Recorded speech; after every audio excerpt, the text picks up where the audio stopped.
Hello and welcome to the latest edition of the Talking City podcast from the Manchester Evening News. I'm Tyrone Marshall in the host chair today. We're recording on a Friday morning. Pep Guardiola is speaking at his pre-Palace press conference in about 2.5 hours. I'm joined by Simon Bajkowski, who is already at the CFA. Just cannot get enough of Pep, can you, Si? They're incredibly early. Had your breakfast there this morning, I imagine, just counting down the minutes until you can see Pep. It's been a long couple of days since you last saw him.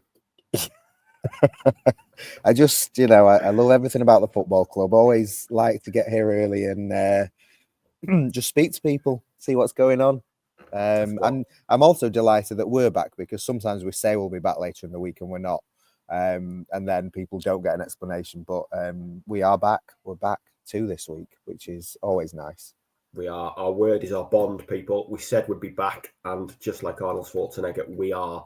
And I'll be going to join Si for that press conference shortly. There was another reason he's at the training ground. All become clear later in the week. It isn't just that he's stalking Pep, but a bit of positivity for this podcast as well compared to last week. Normal service resumed on Wednesday night.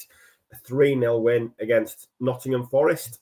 You were there, Si. Was it nice to cover a normal, in inverted commas, City game for a change? It was nice, yeah. And also it did kind of feel like the game was won at 2-3-0, which you couldn't necessarily say for Feyenoord. So it did feel like there was a bit more stability there. And I think there were sort of a few fears that not that many, there's always a lot of fans who turn up, but that there might be sort of a fair few empty seats, but it was quite full. The South Stand were very loud throughout. So it was a mostly encouraging night for City, injuries aside, which we'll get onto. Yes, we definitely will. And I guess in a way that the last half an hour was encouraging as the first hour, given that they'd shown 3-0 was a dangerous lead a week ago. To come through unscathed and keep that clean sheet, it builds a bit of confidence, doesn't it? And it puts a positive spin on all aspects of the night. Yeah, it's amazing how few clean sheets they've kept this season. So every time they do it, it kind of builds one up and keeps the team happy. And like you say, it's just seeing things out. They've not been able to see things out. They've played I would say they've played well for at least some of every game apart from Bournemouth in their long losing run and winless run, but they've not been able to do it over 90 minutes. So it was kind of nice. Forest had their chances, but it was nice that City were able to sort of show more control over a game than they have been able to in recent weeks and months.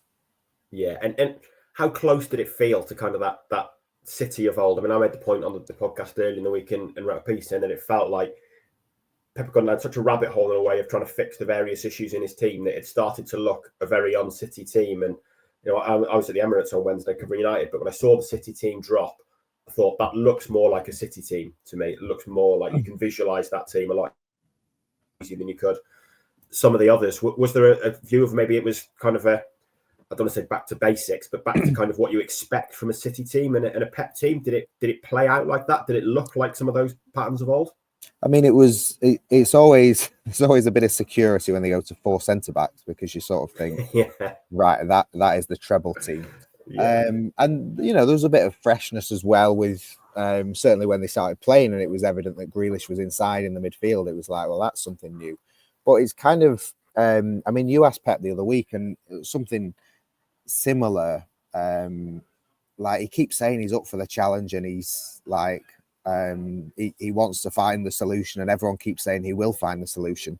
But you asked if he was enjoying it, and he said absolutely not. I was sort of almost on the verge of asking, like, would you not rather just like someone else do it for you?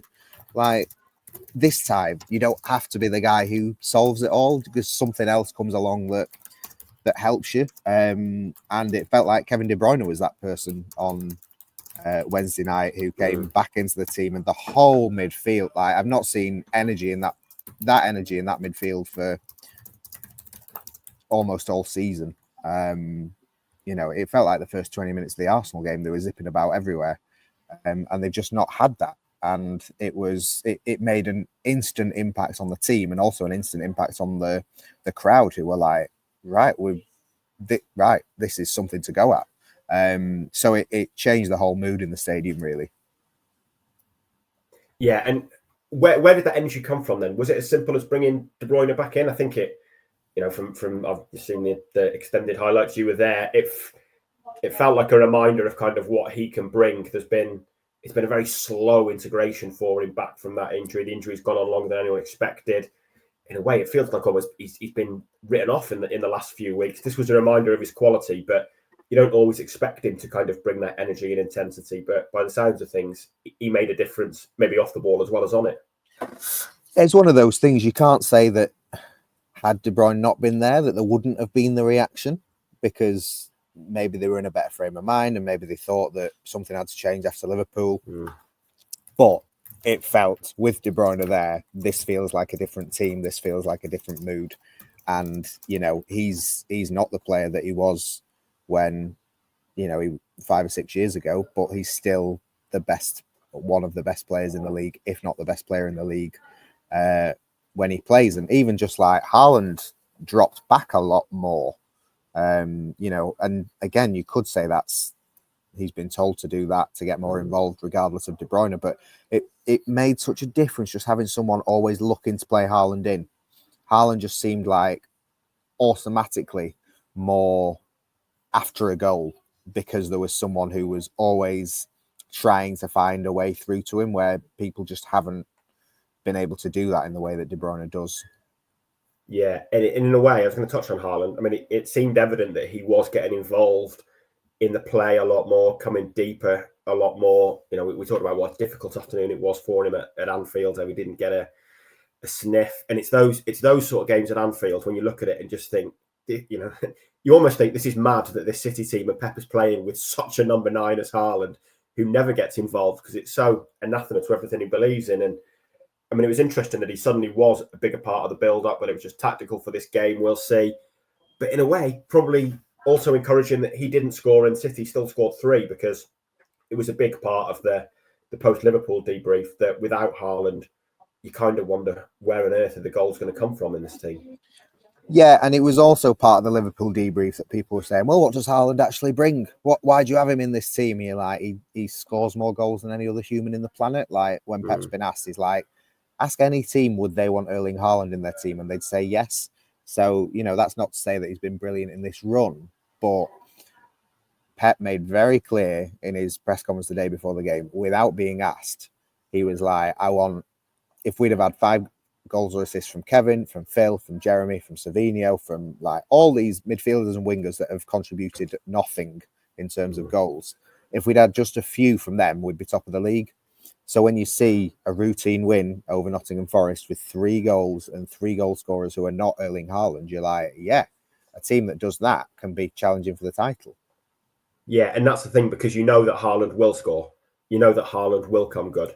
You're fine with, say they win 3-0 on Saturday and Haaland gets a hat-trick. You're fine with that if other people are contributing when he doesn't score. And that has been a major issue this season. It's where De Bruyne will improve things, because he brings so much more creativity. But it was important to see Doku on the score sheet as well. We've spoken about it. I've kind of made the case that it'd be nice almost to go back to those basics and see 2 proper wingers like Doku and Savinho.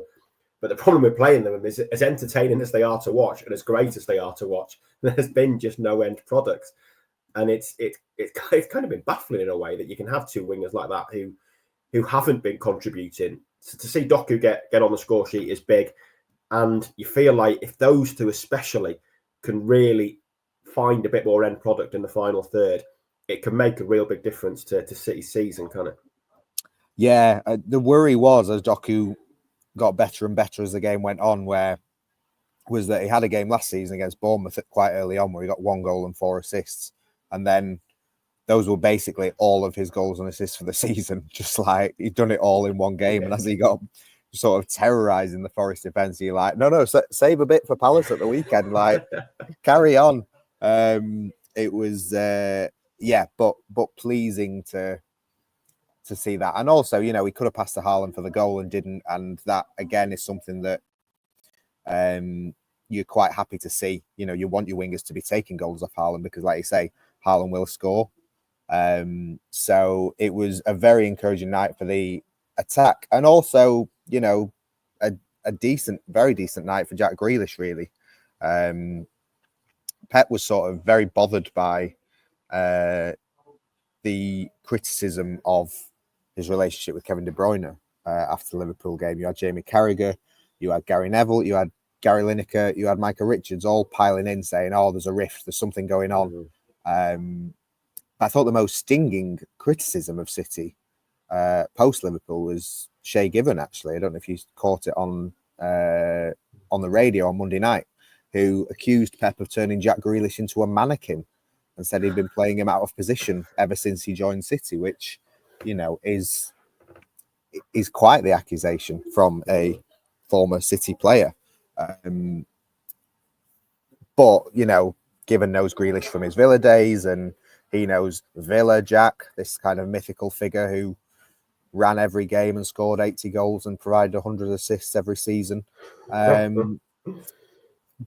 it's kind of... Grealish did give them something in the middle, and Pep speaking afterwards saying, he understands the control and when to accelerate and the tempo of the game perfectly. So if that can be something that is carried forward, then, that might be a solution to City's midfield that they've not really had there before or not thought of before. Yeah, and it seems, I think when it was one of those moments in a press conference where Pep kind of mentioned it on Sunday that I have a feeling that Jack can be the solution in the midfield, and it's part of a wider, longer answer. But when it comes out, I think the supporters really jumped on that and wanted to see that. And he is kind of an interesting case study. I mean, I get a little bit where Shay Given's coming from, and I think we spoke about this a lot last season, that Guardiola signed Grealish and then turned him into this kind of a lot more controlling than he was at Villa. And obviously he was, he made a real difference in that treble season. He did bring control out wide, but there's no doubt he had to curb some of those kind of more creative, freewheeling instincts I guess he had at Villa. He was the man of Villa, basically, wasn't he? Where it was like, you go where you want, you get the ball, you go and influence the game. And he was never really going to be allowed to be that player at City. And you don't really have that kind of player in a Pep team. So he was changed a bit. Then obviously last season, Doku came in and Pep almost just went, right, you do you to Doku. You go and do what you want. And, Grealish must have been looking at that thinking, well, hang on, I couldn't do me. And you wonder if that sort of contributed to the issues he's had, the form he's had. But playing him in a more central role it's kind of something the first 2 years, you never got the impression that Pep wanted to try it. And suddenly he is keen to try it. And it looks like there's maybe a future there for him, and perhaps something more long-term as well. We've spoken about the age profile for that midfield. We don't know how long De Bruyne is going to go on for. Grealish in the middle, it's got potential, hasn't it? Yeah, I mean, I think the thing to say about Grealish throughout all of this is that, like, he would have played more and he would have influenced the game more if he'd played better. Like, he's had 3 seasons at City and he's been good for half of 1 season. And some of that is him adapting to the system and City not playing to his strengths. But fundamentally, he's just not been as good as he could have been. And everyone would like him to now take this chance, and everyone would have liked him to have been the star for the last 3 years. But it's, I feel like it's on him. It's down to him. And if he can do this, then that's brilliant. But, I don't really think City have mistreated him as such, or sort of not played to his strengths to the detriment of the team or anything. I just think he's failed to kind of make his mark as he would have liked and as everyone would have liked. So, I mean, maybe this is where he comes now. And that's fantastic, but we'll just have to wait and see. Yeah, absolutely. That's all for part 1. We'll be back after the break to look ahead to a trip to Palace.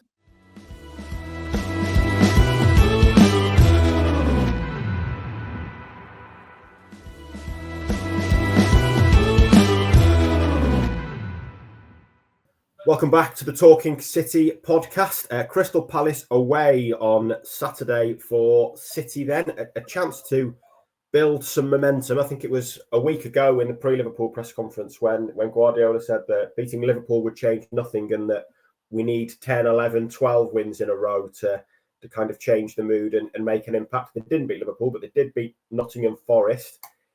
Has it been a turning point? Is it a turning point, or do they still need to string a row of good results together to really have the belief that things are changed and they're back on track now?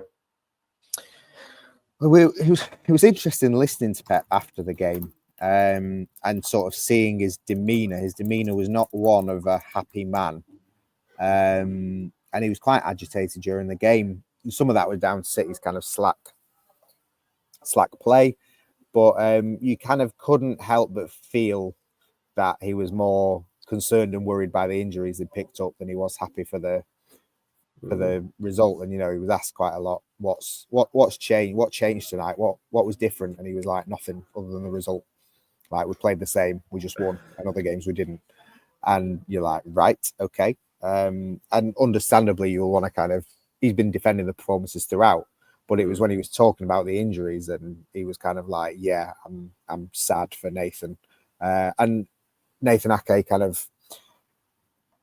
it was just an innocuous thing towards the end of the game with his hamstring, but he instantly signaled to the bench that he needed to come off. I think the worry is that he's suffered a recurrence of the hamstring issue that he suffered on international duty in September that kept him out for 2 months, essentially. And you talk about composure, and that has been lacking in the City team in their run. Ake is one of the more composed figures, and he just brings such a calmness at the back. And he was really good on Wednesday night. So for him to be missing would be a blow. And then Akanji came off at half time as well. Stones is still out. So you're potentially talking about going to Crystal Palace with Ruben Diaz as your only fit centre-back, and Diaz, who had been out for a month and has now played 2 90s in the space of 4 days. So it's... the concerns are there for the long term still, just because of injuries, really. Yeah, I mean let's get on to those defensive injuries then. That was clearly the dark cloud on the horizon on Wednesday night. It put a downer on the result, and it clearly put a downer on Pep's mood as well. And it is at the back now, isn't it, where these injuries are problematic. I mean, are we going to see Simpson Pussy again on Saturday? It feels like that's got to be a possibility. Walker's surely got to start at right back. I mean, they are really stretched, and you mentioned Diaz there. It feels like he is one of the more robust players in this squad, but it's still a big ask to play 3 90s. And a lot of these injuries have come, I think Pep touched on it again, from players basically putting themselves on the line. Players are being forced back early and saying they're available and coming back early to try and do the right thing by the team, but are then suffering reoccurrences. And it almost feels like City is stuck in this kind of catch-22 situation again at the moment. And I guess the risk with Diaz this weekend is that he will clearly say he's available. Pep will clearly feel we've got to play him, but it's going to come with a risk, isn't it?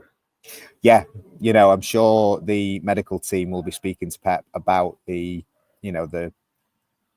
workload of Diaz, and Pep will listen to their advice, but whether he if they say don't play him, it's still up to Pep whether he plays him or not, and doesn't have much choice because there is so few players available. It wouldn't be a surprise if Walker maybe played as a centre-back, because you've got Guardiola, obviously, but there's no one on the left. So do you put Lewis on the left and play Guardiola inside and Walker on the right, or do you play Walker and Diaz, or do you start Simpson Pussy again, who's had a baptism of fire, is putting it mildly, coming into a team, and he's struggled. It's never nice to put a young player into the team when they're struggling so much, when the team is struggling so much, because it doesn't breed confidence. So you'll have to bear that in mind as well. And of course, I've been at Palace when City have had similar crises in defence, but they've had, I think, one game 5 years ago, they played Fernandinho and Rodri at the back, which is a wild card solution. But Pep's not. It's not like City have got the midfielders that can drop back, because Kovacic and and Rodri are both injured. So, like you say, it is this kind of cycle of people getting injured, and that's why it's kind of it's not so much the Rodri injury, but it's like if all your centre backs fall apart at the same time. I think it happened to Liverpool when they were trying to defend the title. Yeah, it was. And it's like it's a really basic thing that nobody wants to hear. Like, oh, you just deal with it. You've got the best squad in the world. You've got the biggest squad in the world. Cope with it. But it's like, no. If you've got 4 centre backs and either 3 or 4 of them are injured, you can't. You're limited in what you can do. So I think it will be kind of another patched up City trying to make the best of what they've got. And these games are harder when you're patched up away from home than at home, aren't they? At least you've got the comfort blanket of the Etihad. When you have to go to somewhere like Palace, the atmosphere is always good. It feels it's a smallish ground, but it feels quite claustrophobic in a way. It's quite tight. It's clearly going to be a real examination, isn't it? Started the section by saying, Pep said he needed 10, 11, 12 wins, but it does feel like this, and in a way that the game coming up in midweek away at Juventus, it's a Champions League game that's suddenly got a fair bit riding on it in terms of City getting into the top 8. These two, and Saturday especially, they feel like a real litmus test for what we saw on Wednesday. Is that the start of the recovery, or was it just a one-off? And in a way, they're at a point where they need to build momentum, aren't they? And kind of need a result to keep that momentum going on Saturday. They went to Palace in April last season, and they needed to win for the Premier League, and they also had Real Madrid 3 days later, and they needed to win to keep their Champions League hopes alive. It feels very similar, except we're only in December. And, Kevin De Bruyne came back in that game and showed what he could do, and Jack Grealish did well after, struggling for the season, and he stopped to speak to us after that game to sort of get his points across. So it feels like City are already in that kind of knockout mode, where they need to get results for the sake of the season, and that might be a bit premature, but we are in December now. Time is ticking on, and City players have always said to sort of get into their position where they can sort of win everything in sight in the later months. They have to be in that position, have to get in that position in the first place, and you do that in these months. So it is a must win. Again, I must say, like on Wednesday, it kind of felt a bit. It suddenly felt the cheerier, not only for City winning, but also Liverpool while they were losing at Newcastle. It kind of felt like, back on. Is somebody going to ask Pep if it's back on and see what response they get? I'll let you figure out who was lined up to ask that. But it is one of those. So things can change really, really quickly. But also, City have already lost more matches this season than they did last season in the league. And if you lose another, Liverpool are just looking too strong. And also Chelsea and Arsenal. So you need to sort of stay in contention, whatever it takes. Yeah, Pep always says how good his team are as well when it kind of gets to that point where every game, even in the league, is knockout and must win. But it's never started at the start of December before. It's much harder to maintain it over 6 months than it is for 3 months. Lastly, then let's talk about selection at Selhurst Park.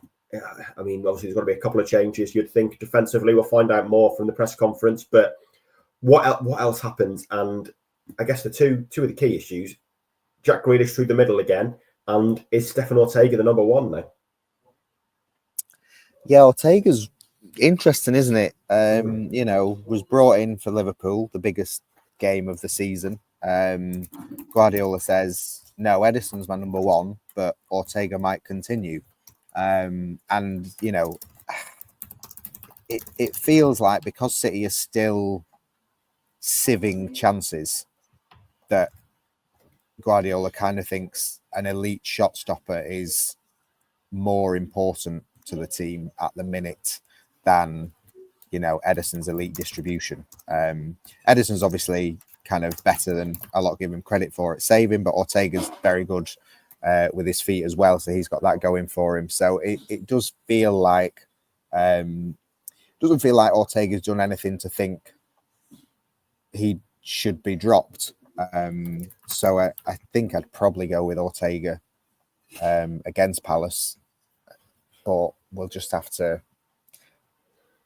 I can't imagine Ederson will be happy about being out the team either, especially if he is number one.